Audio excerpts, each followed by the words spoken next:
Secularism, communalism और fundamentalism, ये तीन शब्द काफी आजकल के शब्द के अलावा जनरल भी काफी ये हैं।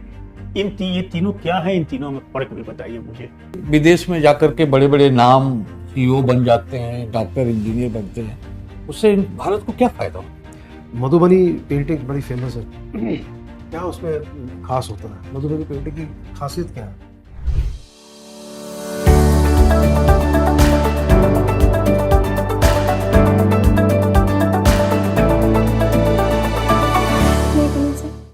आइए बैठ जाइए। Thank you sir. अनुप्रिया, मैंने देखा कि आप क्या सोशियोलॉजी सब्जेक्ट ली थी और bachelor of vocation software development, ये क्या चीज़ था? ये bachelor of vocation software development मैं नहीं समझा। Sir bachelor of vocation software development में हमने अलग अलग तरह के सॉफ्टवेयर को डेवलप करने का अच्छा, सीखा वो था। कंप्यूटर सॉफ्टवेयर डेवलपमेंट से काम Yes. था, bachelor of vocation software development. Very good, तो बहुत अच्छी बात आपने की है। अब ये बताइए, पहले कोबोल, फोर्ट्रन, ये सब नाम सुना है? जी सर। आजकल तो आउटडेटेड हो गए हैं, लेकिन इनकी अभी भी यूटिलिटी है कि आउटडेटेड हो गए हैं? सर ये अभी तो यूटिलाइज नहीं होते हैं क्योंकि सर ये असेंबली लैंग्वेज थे। फॉर्ट्रन सर सबसे पहला लैंग्वेज था कंप्यूटर साइंस के क्षेत्र में। लेकिन सर अभी जो एडवांस्ड कंप्यूटर्स आ गए हैं उसमें सर हाई लेवल लैंग्वेजेस का यूज़ होता है। For example Python, C plus plus. तो सर इसमें ऐसा होता है कि हाई लेवल लैंग्वेजेस का यूज़ हम लोग इसलिए करते हैं ताकि यूज़र्स को मशीन लैंग्वेज सीखने की ज़रूरत ना पड़े। जब हम लोग फॉर्ट्रन का यूज़ करते थे सर तो यूज़र्स को पहले मशीन लैंग्वेज सीखने की ज़रूरत पड़ती थी, कंप्यूटर की लैंग्वेज जो कंप्यूटर को समझ में आए, तो इसीलिए सर वो अभी यूज़ नहीं किए जाते। एक मोबाइल टेक्नोलॉजी भी थोड़ा बहुत आपने देखा होगा, मोबाइल का सॉफ्टवेयर कैसे डेवलप होता है, कुछ उसके बारे में अंदाज है? सर मोबाइल टेक्नोलॉजी को डेवलप करने के लिए सर जावा लैंग्वेज का यूज़ करते हैं। Very nice. यस सर, और उसका सॉफ्टवेयर एंड्रॉयड होता है। आपने कभी जेल ब्रेकिंग किया है? Sorry sir. जेल ब्रेकिंग क्या होते है जानती हैं? No sir. नहीं, कोई बात नहीं, चलो ऐसे ही मैंने पूछ दिया। आपने सोशियोलॉजी भी लिया था। अब मुझे आप बताइए, सेकुलरिज्म, कम्युनलिज्म और फंडामेंटलिज्म, ये तीन शब्द काफी आजकल के शब्द के अलावा जनरल भी काफी ये हैं। ये तीनों क्या है, इन तीनों में फर्क भी बताइए मुझे। सेकुलरिज्म हिंदी में बोलोगे, कोई दिक्कत नहीं है? No sir. कम्युनलिज्म और फंडामेंटलिज्म। सर सेकुलरिज्म एक पॉजिटिव वर्ड है जिसमें हम लोग सारे धर्म को, सारे रिलीजन को बराबर मानते हैं एंड इसमें किसी तरह से ऊंच नीच का कोई व्यवस्था नहीं होता है। और सर इसमें ऐसा होता है कि एक धर्म का इंसान अपने धर्म का पालन करते हुए भी दूसरे के धर्म का रिस्पेक्ट करता है। इसको सर हम लोग सेकुलरिज्म बोलेंगे। दूसरा सर कम्युनलिज्म में ऐसा होता है कि अगर हम अपने धर्म का पालन करते हैं लेकिन दूसरे के धर्म या रिलीजन के लिए हॉस्टिलिटी रखते हैं अपने मन में सर, तो वहाँ एक कम्युनलिज्म का भावना आता है। For example sir Hindu Muslim communalism कह सकते हैं, जो कि सर एक नेगेटिव वर्ड है। एंड सर फंडामेंटलिज्म अभी मैं रिकॉल नहीं कर पा रिलीजियस रही। फंडामेंटलिज्म अक्सर कहा जाता है। सॉरी सर, अभी मैं ये रिकॉल नहीं कम्युनलिज्म का कर पा एक्सट्रीम फॉर्म हो गया, एक्सट्रीम फॉर्म। ठीक है ना। अब सोशियोलॉजी की एक टर्म मैंने सुना है, संस्कृताइजेशन, ये सुना है? रही। Yes sir. ये क्या कंसेप्ट है, किसने कंसेप्ट दिया था, बताइए। सर संस्कृताइजेशन का कॉन्सेप्ट एम.एन. श्रीनिवास ने दिया था। एंड सर इस कॉन्सेप्ट में ऐसा होता है कि जो लोअर कास्ट के पीपल होते हैं वो हायर कास्ट के कस्टम और ट्रेडिशन को इमिटेट करने की कोशिश करते हैं ताकि वो हायरार्किकली मोबाइल कर सके अपर स्ट्राटा में। ठीक है। और इसके अलावा हायर कास्ट सिस्टम भी इंडिया में है, काफी है। तो कैसे कास्ट सिस्टम कैसे डेवलप किया, इसका थोड़ा हिस्टोरिकल पर्सपेक्टिव मुझे बताइए। सर कास्ट सिस्टम के डेवलपमेंट का सर सबसे पहले हम लोग एंशियंट हिस्ट्री के में जाएंगे सर। तो वेदास में सर वर्ण व्यवस्था थी पहले, जिसमें 4 तरह के वर्ण थे, ब्राह्मण, वैश्य, क्षत्रिय और शूद्र। तो सर पहले कास्ट सिस्टम जैसी कोई मान्यता नहीं थी, बाय बर्थ कोई कास्ट सिस्टम नहीं था। लेकिन सर जैसे जैसे सोसाइटी डेवलप की लोग ऑक्यूपेशन को छोड़ के उस काम को ही अपनी जाति मानने लगे और धीरे धीरे सर छोटी छोटी जातियों की भी का भी जन्म हुआ। अभी बिहार में तो कुछ महीनों पहले पर कास्ट सेंसस हुआ, नेशनल लेवल पर भी काफी मांग की जा रही है। क्या समझते हैं, राजनीतिक दल वास्तव में कुछ पिछड़े वर्गों का भला चाहते हैं या केवल वोट पाने का जरिया है? इसका क्या फायदा कुछ होगा या केवल वोट पाने का जरिया है? बताइए, आप अपने क्लियर व्यू बताइए इसमें। सर कास्ट सेंसस से सोसाइटी को मेरे हिसाब से बहुत ही फ़ायदा होगा, क्योंकि सर इसमें ये पता चलेगा कि कितनी जातियों का परसेंटेज कितना है, तो सर गवर्नमेंट उसके अकॉर्डिंग उसके लिए पॉलिसी फॉर्म कर पाएगी। अगर कोई जाति किसी भी तरह से पिछड़ा रह गया है तो उसको आगे लाने के लिए एक पॉजिटिव स्टेप लिया जा सकता है गवर्नमेंट के द्वारा।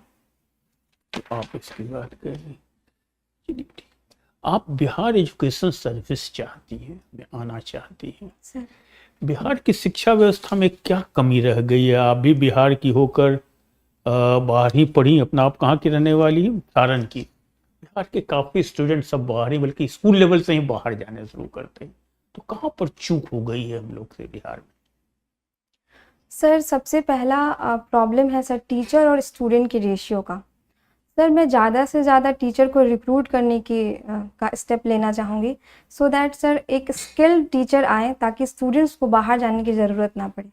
सर दूसरा स्टेप मैं ये लेना चाहूँगी टीचर के ट्रेनिंग के लिए, क्योंकि सर टीचर को सिर्फ रिक्रूट करना ही हमारा काम नहीं है सर, उनको ये भी देखना है कि उनको प्रॉपर ट्रेनिंग मिले, सो दैट वो लोग स्टूडेंट्स को ऐसे समझाएं कि उन्हें कोई प्रॉब्लम ना है। तीसरा सर वुमेन के अवेयरनेस के लिए की भी ज़रूरत है। वुमेन अवेयर हों कि लिटरेसी एंड एजुकेशन की कितनी ज़रूरत है समाज में आगे बढ़ने के लिए। आजकल अमेरिका में इलेक्शन का माहौल बना हुआ है, दो कैंडिडेट हैं, बताइए क्या नाम है उन लोग का? सर एक रिपब्लिकन पार्टी से Donald Trump and sir Democrat party से कमला हैरिस। तो ये कमला हैरिस इंडियन ओरिजिन की है, क्या है इंडियन ओरिजिन उनमें? सर इंडियन ओरिजिन होने का ये मतलब होता है कि उनके कोई एक पेरेंट्स सर इंडिया से बिलोंग करते हो। कौन है उनके? सर उनकी मदर। उनकी मदर कहाँ से थी? सॉरी सर, इस बारे में मुझे जानकारी नहीं है। तो अमेरिका में आजकल हमारे प्रधानमंत्री भी गए हुए हैं, जी सर। आपको पता है। तो बहुत सारे कार्यक्रम में वो पार्टिसिपेट कर रहे हैं, और एक कार्यक्रम है जो कि इंडियन डायस्पोरा, इंडियन भारतीय मूल्य के जो लोग हैं उनको वो एड्रेस कर रहे हैं, वहाँ उनकी संख्या बढ़ते जा रही है। तो क्या भारत को कोई फायदा होता है अगर ये विदेश में जाकर के बड़े बड़े नाम, सीईओ बन जाते हैं, डॉक्टर इंजीनियर बनते हैं, उससे भारत को क्या फायदा होता है? सर भारत को सर एक फ़ायदा जो मैं अभी रिकॉल कर पा रही हूँ सर, रेमिटेंसेस का फ़ायदा होता है। जो सर वहाँ जाके लोग पैसे कमाते हैं तो उनका कुछ भाग रेमिटेंस के रूप में इंडिया में भेजा जाता है। और कोई फायदा? सर दूसरा फ़ायदा ये भी हो सकता है कि अगर अमेरिका जा कर के वो लोग स्किल डेवलपमेंट करते हैं, जो भी कोई स्किल इंडिया में अवेलेबल नहीं है, एंड सर यहाँ पे आकर के उसको अप्लाई करते हैं, सर इससे भी इंडिया को काफ़ी फ़ायदा हो सकता है। कोई लोग आते हैं वापस कि सभी लोग ग्रीन कार्ड लेकर के वहीं रह जाते हैं? सर इसका एग्जैक्ट फिगर अभी आपको मुझे नहीं मालूम। पता है। तो आप बताइए कि हमारे जो इलाके हैं साउथ एशिया, बहुत सारे विमेन लीडर्स हुए हैं, पॉलिटिकल लीडर्स, प्रधानमंत्री, राष्ट्रपति, कुछ नाम बताइए। सर इसके लिए मैं माफ़ी चाहूँगी। कोई भी, श्रीमती इंदिरा गांधी का नाम आप सुने? जी सर। और कोई देश का नहीं जानते? अच्छा, तो आप बिहार की रहने वाली हैं, और बिहार में लोग कहते हैं कि जो धार्मिक पर्यटन है वो एक ब्राइट स्पॉट है, उसमें कुछ संभावनाएं हैं, आपका क्या विचार है? बिल्कुल सर, धार्मिक पर्यटन के लिए काफ़ी संभावनाएं, और बिहार में धार्मिक पर्यटन भी हैं, जैसे Buddha circuit, Ramayana circuit, and Bihar के बहुत सारे क्षेत्र ऐसे हैं जो इन सब चीज़ों से जुड़े हुए हैं, और अगर उन्हें हम डेवलप करेंगे सर तो काफ़ी जीडीपी को काफ़ी फ़ायदा हो सकता है बिहार में। जी सर। तो सरकार कुछ कर रही है इसके लिए या केवल बातें कर रही है? कर रही है सर। बताइए क्या कर रही है सरकार? सर अभी हाल ही में पुनौरा धाम सीतामढ़ी का इनोवेशन हो रहा है। ब्रह्मेश्वर टेम्पल जो है सर, उसका भी इनोवेशन किया जा रहा है सर बिहार में। अभी सर मैं इतना ही रिकॉल तो अभी हाल में बजट में जो यूनियन बजट, केंद्र बजट, उसमें कुछ प्रोविजंस थे हमारे धार्मिक स्थल को और अच्छा करने के लिए बिहार में, उसके बारे में कुछ आपको आइडिया है? सॉरी सर, इसके बारे में अभी मुझे उसके बारे में याद तो आप ये बताइए कि हाल फिलहाल में जो भारत के इर्द गिर्द बांग्लादेश में कुछ अपहीवल्स थे, वहाँ के प्रधानमंत्री को भागना पड़ा, कारण क्या था?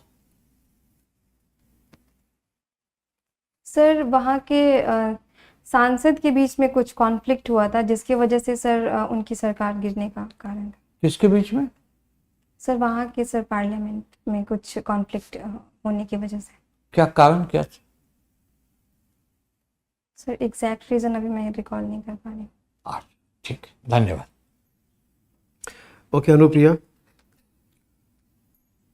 सबसे पहले तो मुझे ये बताएं कि एक आपको छाऊ डांस के बारे में मालूम होगा, बिहार का जी सर। छाऊ डांस, कुछ ध्यान आ रहा? जी सर। क्या है वो? सर छऊ डांस में सर मुखौटा पहन के डांस किया जाता है। इसमें क्या क्या क्या आर्ट फॉर्म शामिल है इसमें?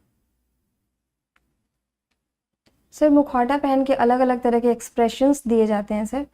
एंड सर इसमें मतलब तो मुखौटा पहनेंगे तो एक्सप्रेशन कहाँ दिखाई देगा? सर मुखौटा पे ही सर एक्सप्रेशन मतलब बनाए रहते हैं सर। ओके।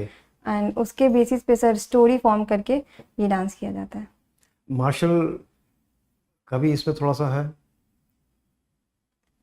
सर इस फोक प्लस बारे- मार्शल। इस बारे में सर मुझे आइडिया नहीं। ओके। मधुबनी पेंटिंग बड़ी फेमस है, क्या उसमें खास होता है? मधुबनी पेंटिंग की खासियत क्या है? सर मधुबनी पेंटिंग्स में बहुत सारे वाइब्रेंट कलर्स का यूज़ करते हैं सर। पॉइंटेड नोज एंड जितने भी फेशियल फीचर्स होते हैं काफ़ी पॉइंटेड होते हैं उसमें, लाइक नोज, लिप्स, आइज़, उसके सर काफ़ी बड़े बड़े आइज़ बनाए जाते हैं। एंड सर मतलब काफ़ी प्रोमिनेंट पेंटिंग होता है।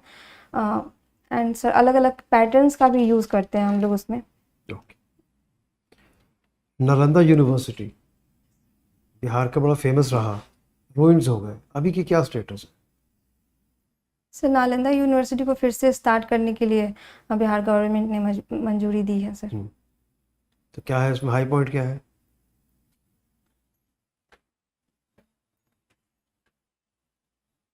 Sorry sir. Okay. Bombay high court ने अभी हाल ही में अमेंडमेंट टू आईटी रूल्स 2023 को मना कर दिए, अनकॉन्स्टिट्यूशनल बताते हैं, स्ट्राइक डाउन कर दिए। क्या वजह है उसकी? सर इस बारे में मैं दोबारा बोलता हूँ, बॉम्बे हाई कोर्ट ने अमेंडमेंट टू आईटी रूल्स 2023 को स्ट्राइक डाउन किया, ये कहते हुए कि ये अनकॉन्स्टिट्यूशनल है। ये इसमें क्या था कि अनकॉन्स्टिट्यूशनल है?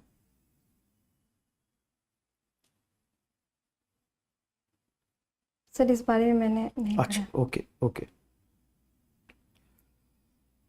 आपने अभी बात की बुद्धा सर्किट की, तो उसमें बुद्धा का कहीं ना कहीं टीचिंग में आता है 4 नोबल ट्रूथ्स, 4 नोबल ट्रूथ और 8 फोल्ड पाथ। Yes sir. आपको कुछ ध्यान आ रहा? उनके 4 नोबल ट्रूथ्स क्या क्या? सर उनके 4 नोबल ट्रूथ हैं। सबसे पहला कि सर जो भी दुख है वो एग्जिस्ट करता है। और दुख है? यस सर, दुख है और दुख के कुछ कारण हैं। और दूसरा सर कि और वो 2 कारण क्या है अकॉर्डिंग टू बुद्धा?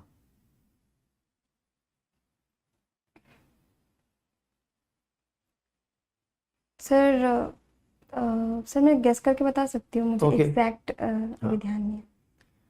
दूसरा सर पहला सर डिज़ायर एंड दूसरा सर वायलेंस। नहीं, चलिए कोई बात नहीं, ठीक है। और तो ये 2 चीज़ हो गई, तीसरा और चौथा? तीसरा सर दुख को ख़त्म करने का मार्ग भी है। और चौथा